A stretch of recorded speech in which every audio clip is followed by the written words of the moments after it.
50 లక్షల కుటుంబాలు లబ్ధి పొందుతున్నాయి. ఈ పథకం కోసం ఇప్పటికే 1,775 కోట్లు 15 లక్షల రూపాయలు విద్యుత్ సంస్థలకు సబ్సిడీగా చెల్లించడం జరిగింది. ఇందిరమ్మ ఇళ్ల పథకాన్ని 2024 మార్చి నెలలో ప్రారంభించి ఇళ్ల పట్టాలను ఆడబిడ్డల పేరుతోనే ఇవ్వాలని నిర్ణయించాం. 22,500 కోట్ల రూపాయల అంచనా వ్యయంతో ప్రతి నియోజకవర్గానికి కనీసం 3,500 చొప్పున మొత్తం 4,50,000 ఇళ్లను మంజూరు చేస్తాం. గత ప్రభుత్వం 10 ఏళ్ల పాటు నిరుపేదలకు డబుల్ బెడ్రూమ్ ఇళ్లను ఇస్తామని ఆశలు రేకెత్తించి చివరకు నిరాశా నిస్పృహలనే మిగిల్చింది.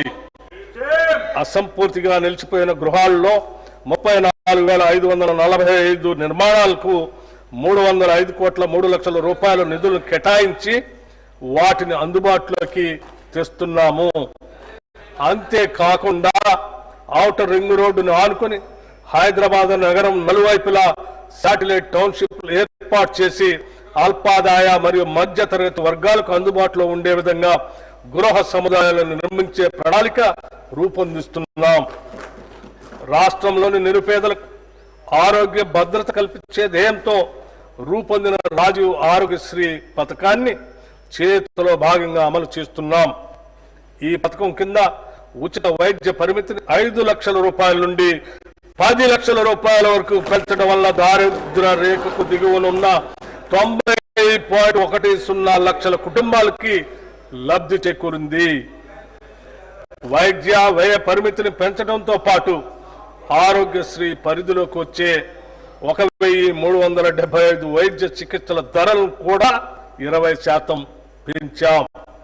అదనంగా 163 రకాల చికిత్సలను ఆరోగ్యశ్రీ పరిధిలోకి తీసుకురావడంతో 1,835 వైద్యపరమైన వివిధ ప్యాకేజీలు పేద ప్రజలకు అందుబాటులోకి వచ్చాయి.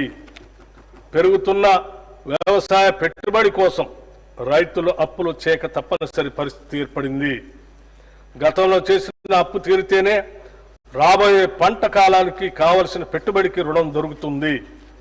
మన రైతులకు ఇచ్చిన మాటకు కట్టుబడి మా ప్రభుత్వం వారిని రుణముక్తులు చేసింది. వారికి 2 లక్షల లోపు రుణాలను మాఫీ చేసింది.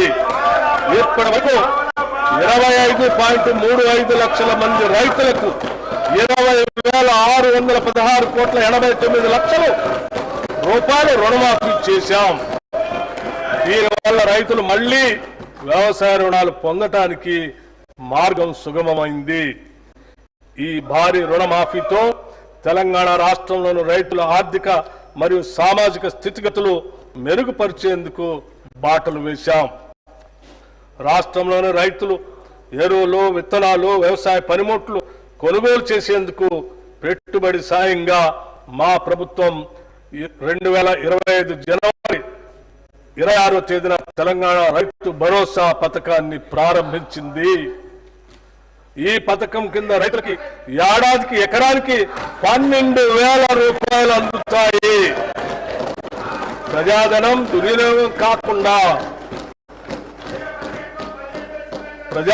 దుర్వినియోగం కాకుండా అవకతవకలకు అడ్డుకట్ట వేసి సాగుకు యోగ్యమైన భూములన్నింటికీ రైతు భరోసా అందిస్తున్నాం. క్షేత్రస్థాయిలో సర్వే చేసి గ్రామ సభల్లో ధృవీకరించి సాగుకు యోగ్యం కాని భూమిని గుర్తించడం ద్వారా ఈ వృధాన్ని అరికట్టాము. రైతు భరోసా పథకానికి 18,000 కోట్ల రూపాయలు ఈ బడ్జెట్ లో ప్రతిపాదిస్తున్నాము. భూమి లేని వ్యవసాయ కూలీలు, ఉపాధి దొరకని రోజుల్లో పతులుండే